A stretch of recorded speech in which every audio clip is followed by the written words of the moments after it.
go in here. Have you ever heard of a prison so big? Doctor tells me the inmates, once they're inside one of these sectors, they never leave. Everything is done within. It can hold more than 40,000 people. A prison so modern and huge that it looks like a city inside a city. The other 23 and a half hours, they're kept inside and locked up. Welcome to CECOT, El Salvador's mega prison. It is the biggest prison in the world and one of the most controversial too. But why was it built? What happens inside its high walls? And how does the world feel about it? Let's explore the story of CECOT, where crime, power, and fear all meet under one roof. El Salvador is a small country in Central America. For many years, it has faced big problems with gang violence. Gangs like MS-13 and Barrio 18 controlled streets, neighborhoods, and even schools. People were scared. Businesses were closing. Families were losing loved ones. In 2022, the president of El Salvador, Nayib Bukele, declared a state of emergency. He gave the police and army more power to arrest gang members. In just a few months, more than 60,000 people were arrested. But the country didn't have enough space to keep them. So, the government built something massive, the Terrorism Confinament Center, or CECOT. CECOT is not just a prison, it's a mega prison. It was opened in February 2023 and is located in a remote area, about 74 kilometers from the capital, San Salvador. The full name in Spanish is Centro de Confinamiento del Terrorismo. CECOT can hold more than 40,000 inmates, more than any other prison in the world.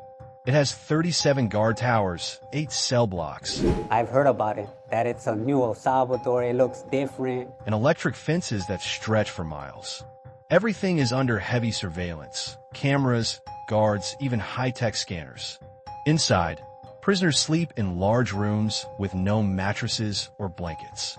Roughly 80 inmates per cell, but it can fluctuate. They get basic food, no visitors, and no contact with the outside world. There are no phones, no free time, and no sunlight for most prisoners. Life inside CECOT is very strict. Prisoners must follow rules or face punishment. They wear white shorts, no shoes, and have shaved heads. Many are locked up without a trial, which means they haven't been proven guilty yet. They're just suspected of being in gangs. The government says this is necessary to stop violence. They say CECOT has reduced crime in the country by over 70%. But many human rights groups are worried. They say thousands of people may be innocent, arrested without proof. Families are crying for justice, but their voices are not being heard.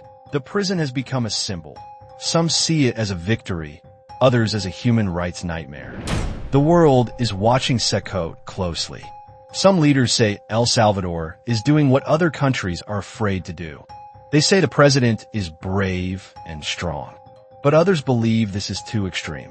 The United Nations, Amnesty International, and other groups have warned. Fighting crime should not mean breaking human rights. Still, President Bukele is very popular in his country. Many people feel safer now, and they support his actions. They say it's better to be harsh than to live in fear every day.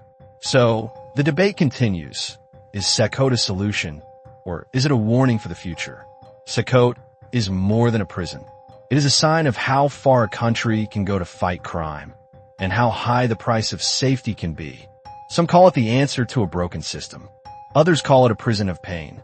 In the end, it raises a powerful question for all of us. How much freedom should we give up to feel safe? Thanks for watching. If you found this video interesting, don't forget to like, share, and subscribe for more.